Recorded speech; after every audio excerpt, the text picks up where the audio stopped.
ಕನಸನ್ನು ಕಾಣೋ ಹಾದಿ ಕಷ್ಟ ಆಗ್ತಿದೆ ಅಂತ ಕನಸನ್ನೇ ಬದಲಾಯಿಸಬೇಡ. ಎಸ್, ನಾನು ನಿಮ್ಮ ಪ್ರೀತಿಯ ವರ್ಷು.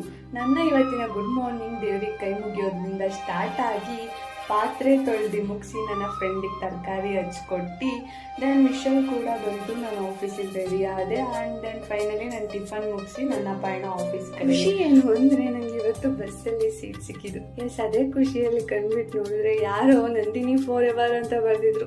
ಯಾರೋ ಬಿಡಿ ಹೋಗ್ಲಿ, ಇಬ್ರು ಪ್ರೇಮಿಗಳು ಚೆನ್ನಾಗಿರ್ಲಿ ಅಂತ ಬಯಸ್ತಾ ನಾನು ಆಫೀಸ್ ರೀಚ್ ಆದೆ.